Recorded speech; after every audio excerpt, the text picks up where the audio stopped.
Hello everyone. Exam review में आपका स्वागत है।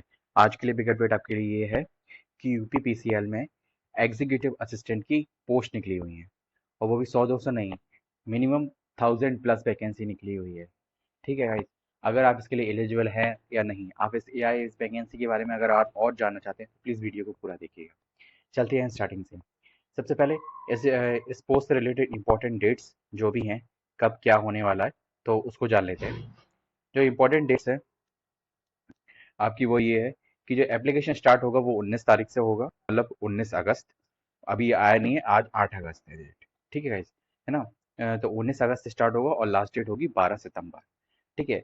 और पेमेंट करने की भी 12 सितंबर है। अगर आप जैसे कि एसबीआई के चालान के थ्रू अगर आप पेमेंट करते हैं तो ठीक है, तो पेमेंट चालान डाउनलोड करने की लास्ट डेट होगी 12 सितंबर।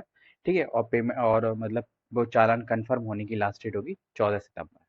ठीक है guys? परीक्षा की जो संभावित अवधि है, मतलब परीक्षा कब हो सकती है, एक्सपेक्टेड डेट जो टेंटेटिव डेट है वो है अक्टूबर में हो सकती है, अक्टूबर के द्वितीय सप्ताह में। अगर आज के अकॉर्डिंग देखा जाए तो आपके पास लमसम 60 दिन है इस पेपर के लिए। ठीक है guys? आप चलते हैं इसे वैकेंसी, जैसे कि मैंने आपको बताया था कि 1000+ वैकेंसी कितनी है वो मैं आपको एग्जैक्ट बता दे रहा हूँ। इसमें जो कुल मिला के वैकेंसी है, अगर आप इनका टोटल करेंगे तो 1033 वैकेंसी आएंगी। ठीक है। जिसमें कि जनरल में होगी 416 वैकेंसी, ईडब्ल्यूएस में होगी 103, और नॉन क्रीमी लेयर ओबीसी में होगी 278 वैकेंसी, एससी में होगी 216, और एसटी में होंगी 20। जैसे कि आप देख पा रहे हैं यहाँ पे स्टार लगा हुआ है। यहाँ पे स्टार का मतलब ये है कि आपकी 8 वैकेंसी जो इसमें है वो बैकलॉग की है, तो उससे आपको कोई दिक्कत नहीं है। ठीक है guys? चलते हैं नेक्स्ट। इससे रिलेटेड और इन्फॉर्मेशन के लिए नीचे स्क्रॉल मैं कर रहा हूँ। जैसे कि इसमें बोला गया है कि इसमें ऐसा होगा, जैसे पेपर का जो पैटर्न होगा, जैसे कि आप देख पा रहे हैं एनआईटी ट्रिपल सी इस तरह का कंप्यूटर का एक पेपर भी होगा इसमें। तो उसमें क्या होगा, पहले ये होगा, फिर आपका जो नेक्स्ट पेपर होगा, 2 सीबीटी होंगे एक ही दिन में। तो उसमें आपको मतलब इतनी नॉलेज होनी चाहिए, और जो कंप्यूटर का जो लेवल आएगा, पेपर होगा, 50 क्वेश्चन आएंगे 50 नंबर की। और जो नेगेटिव मार्किंग होगी वो 1/4 की होगी। ठीक है guys? तो 1/4 की होगी, तो उसके अकॉर्डिंग आप ये है कि आपको कम से कम मिनिमम 20 मार्क्स लेके आने, तो आपका नेक्स्ट पेपर चेक किया जाएगा। ठीक है। चलते हैं कि थोड़ा पेपर का सीक्वेंस क्या होगा आप जान लेते हैं कि जो द्वितीय भाग में क्या होगा। ये तो प्रथम भाग मैंने आपको बता दिया। ठीक है। और ये कुछ चीजें, कंप्यूटर ज्ञान के इस प्रथम भाग में प्राप्त किए गए अंक श्रेष्ठतम निर्धारण हेतु जोड़े नहीं जाएंगे। मतलब ये है कि ये एज अ क्वालि जो फर्स्ट पेपर होगा आपका, जो सीबीटी होगा, है ना, 50 क्वेश्चन का जो कंप्यूटर का, वो केवल एज ए क्वालिफाइंग पेपर होगा। और जो सेकंड पेपर होगा उसको एज ए आपके नेक्स्ट स्टेप के लिए जोड़ा जाएगा, उनके मार्क्स जोड़े जाएंगे। इसका भी ऐसा ही क्वेश्चन होगा, इसमें जो कुल क्वेश्चन आएंगे 180 आएंगे। ठीक है। और जो एक अंक आपको प्रत्येक क्वेश्चन के लिए 180 क्वेश्चन से और 180 नंबर के 1/4 की नेगेटिव मार्क्स रहेंगी, सेम टू सेम। ठीक है गाइस? अब चलते हैं इसमें सिलेबस में क्या क्या आएगा वो भी आप जान लीजिए। सामान्य अध्ययन मतलब जनरल स्टडीज, ठीक है, वो 25 क्वेश्चन आएंगे उसके। ठीक है, 25 क्वेश्चन मतलब 25 नंबर। ठीक है, दोनों चीज आप एक बात में दिमाग में लेके चलिएगा। रीजनिंग वो आएगी 45 की। ठीक है। और सामान्य हिंदी 12th की लेवल की वो आएगी 55 नंबर की, और सामान्य इंग्लिश वो भी 12th लेवल की, उसके भी आएंगे 55 प्रश्न। तो एक तरीके से देखा जाए तो हमारे पास बहुत अच्छा वेटेज है। क्योंकि जीएस बहुत लोगों का वीक हो जाता है, क्योंकि जीएस अथाह सागर है। ठीक है, अगर शॉर्टकट में बोलो, अगर जो इसमें गेन कर लेगा ना, क्योंकि इन तीनों में तो लगभग सब लोग गेन करेंगे ही करेंगे, लेकिन जो गेम चेंजर होगा वो इन 25 नंबरों में होगा मेरे ख्याल से। ठीक है, एज माई जैसा जितना मैं समझता हूँ, क्योंकि मुझे पता है कि ये तीनों तो बड़े आराम से लोग क्लियर कर लेंगे। अब चलते हैं नेक्स्ट।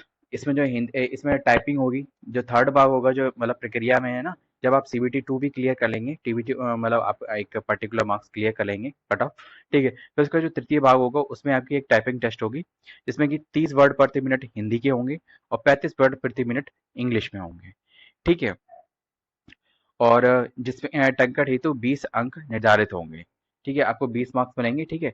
और जो हिंदी के लिए जो मतलब जो कोड होगा परीक्षा का, वो कुंती देव 010 और या फिर 016 फॉन्ट में लिया जाएगा।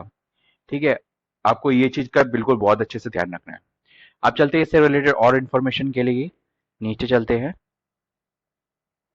यस। हाँ, पेमेंट से रिलेटेड, पेमेंट कितना होगा भाई, है ना। पेमेंट जो इसमें लिया जाएगा वो होगा आपके पास नॉन रिफंडेबल होगा ये अमाउंट। ठीक है। अनारक्षित एंड उत्तर प्रदेश की ईडब्ल्यूएस है, ईडब्ल्यूएस मतलब इकोनॉमी मतलब जनरल का इकोनॉमी का ग्रुप, और अन्य पिछड़ा वर्ग मतलब ओबीसी, मतलब जनरल, ओबीसी दो और ईडब्ल्यूएस तीनों की जो पेमेंट होगा वो 1180 रुपये ले जाएगा, और जिसमें कि जीएसटी सहित, ये भी लिखा है, मतलब जीएसटी सहित एडिशनल होगा। और उत्तर प्रदेश के अनुसूचित जनजाति एवं अनुसूचित जाति के लिए, मतलब एससी और एसटी के लिए जो फीस लगेगी 826 रुपये लगेगी। ठीक है, प्लस प्रति आवेदन जीएसटी सहित, मतलब जीएसटी भी मेरे ख्याल से एक्स्ट्रा लगेगा इसमें, है ना। और उत्तर प्रदेश के विकलांग अभ्यर्थी के लिए केवल 12 रुपये प्रति आवेदन लगेगा। ठीक है, पेमेंट गेट पे भाई ये देखो ऑनलाइन भी है ऑफलाइन भी है, दोनों ही चीजें हैं। ठीक है, अब चलते हैं मेन चीज, जो सबसे इंपॉर्टेंट चीज जो लोग सोच रहे होंगे, भाई क्वालिफिकेशन, क्या हम उसके लिए एलिजिबल हैं या नहीं। भाई उसके लिए भाई मेन इंपॉर्टेंट है, आप देख सकते हैं, अनिवार्य अर्हता एवं चयन प्रक्रिया। तो अनिवार्य अर्हता हमने चयन प्रक्रिया तो देख ही ली थी, और अनिवार्य अर्हता क्या है, भारत में विधि द्वारा स्थापित किसी भी मान्यता प्राप्त विद्यालय से आपने स्नातक की उपाधि अथवा किसी से राज्य एवं सरकार द्वारा मान्यता प्राप्त समकक्ष उपाधि, मतलब आपने शॉर्टकट में बोलूँ तो आपने ग्रेजुएशन किया हुआ हो किसी भी, इफ एनी स्ट्रीम लिखा हुआ है कहीं से भी, पूरे इंडिया में कहीं से भी। ठीक है, और कंप्यूटर पर आपकी हिंदी टंकण, मतलब हिंदी में जो टाइपिंग है वो 30 वर्ड प्रति मिनट की गति से अनिवार्य है। शॉर्टकट में बोलूँ, इंग्लिश में रेगुलर नहीं बोला गया है, हिंदी बोला गया है, लेकिन इसमें अगर आप दोनों होंगे ना, तो आपका आपका जो मतलब जो आपकी रिकमेंडेशन वो फर्स्ट होगी। ये बात आप बिल्कुल ध्यान रखिएगा। ठीक है, इसमें इन दो चीजों के पॉइंट बोला है, एक तो पॉइंट बहुत लोगों के पास होगा, एक पॉइंट हम सीख सकते हैं। तो प्लीज गाइस आप भर सकते हैं, है ना, अगर आपने ग्रेजुएशन की हो पेनी stream 30 word per minute plus Hindi, अब वो आप प्रैक्टिस करके अपनी इंक्रीज कर सकते हैं। अभी हमारे पास 60 दिन है ना, तो हम लोग जब तक करें तब तक हम भर सकते हैं। अब जैसा कि चयन प्रक्रिया में आपने देख लिया, जैसे कि मैंने आपको बताया था कि चयन प्रक्रिया एवं टंकण परीक्षा के आधार पर होगा। ठीक है, चयन इसमें जो होगा, इसमें दो आधार पर होगा, चयन लिखित एवं टंकण परीक्षा के आधार पर होगा। लिखित परीक्षा सीबीटी पर दो भागों में का होगा, प्रश्न पत्र हिंदी एवं अंग्रेजी दो भाषाओं में होगा। ठीक है, प्रथम भाग में क्या होगा भाई, जैसा कि मैंने आपको बताया था कि कंप्यूटर के क्वेश्चंस पूछे जाएंगे। ठीक है, 1/4 की वो है ना। और दूसरा क्या होगा, कंप्यूटर ज्ञान के प्रथम भाग की इस परीक्षा में कम से कम 20 अंक प्राप्त करने होंगे, जो कि मैंने आपको बताया। थर्ड में मैंने आपको बताया था 180 क्वेश्चन आएंगे, ये पूरा पेपर होगा। चौथे में क्या होगा भाई, चौथे में सीधे आपकी टाइपिंग टेस्ट होगी। वैसे ये तृतीय भाग है। प्रथम भाग में मतलब जो 50 क्वेश्चन वाला जो है पेपर है ना कंप्यूटर का, वो होगा। दूसरे में ये जो 180 क्वेश्चन वाला होगा, तीसरे में आपकी टाइपिंग होगी। ये तीन प्रोसेस है। फिर उसके बाद आप जब आप तीनों प्रोसेस से निकल के, है ना, फर्स्ट में आपका जो मार्क्स है वो इंक्लूड नहीं किए जाएंगे। इसमें साफ साफ लिखा हुआ है ये केवल क्वालिफाइंग पेपर है। ठीक है, और जो जो द्वितीय भाग और जो तृतीय भाग में जो भी प्रोसेस होगी उसका सब कैलकुलेट किया जाएगा। ठीक है गाइस, मैं एक चीज और बता दूं, 180 एवं तृतीय अंक एवं टंकण हेतु निर्धारित 20 अंक अर्थात कुल 200 अंक में प्राप्त हुए अंक के आधार पर अभ्यर्थी की अंतिम मेरिट लिस्ट बनाई जाएगी। आपका जो टाइपिंग टेस्ट होगा वो आपका 20 नंबर का होगा, और बाकी जो 180 नंबर का होगा, और इन दोनों के टोटल को मिला के आपकी मेरिट लिस्ट तैयार की जाएगी। तो मेरे ख्याल से भाई बहुत अच्छा मौका है, टाइपिंग में हम जितने मैक्सिमम ला सकते हैं उतना प्रयास करेंगे, 180 में हम जितने ला सकते हैं उससे भी ज़्यादा मैक्सिमम का प्रयास करेंगे। तो ठीक है गाइस, इस आधार पे आपका मैंने पूरा सिलेक्शन प्रोसीजर बता दिया, है ना। और मैं एक चीज़ और बता दूं, इसमें जो एज है वो एज क्राइटेरिया बहुत सिंपल है। जो आपकी जो एज मिनिमम जो होनी चाहिए, वो मिनिमम है आपकी 21 साल, और जो मैक्सिमम है वो 40 साल। और बाकी जो अपना OBC general EWS SC ST वगैरह से जो भी एज रिलैक्सेशन बनता है वो सेम टू सेम है। ठीक है गाइस, और तो बस यही सब है इम्पोर्टेंट, मैंने आपको सब बस बता दिया। अगर आपको छूट गया हो, है ना, फिर भी मैं आपसे ये कहूंगा, हाँ एक चीज बहुत इंपॉर्टेंट है जो मुझे इसमें बहुत अलग लगी, जो मैंने अभी तक बहुत सारे नोटिफिकेशन का रिव्यू किया है लेकिन ऐसी चीज मुझे बहुत कम देखने को मिलती है।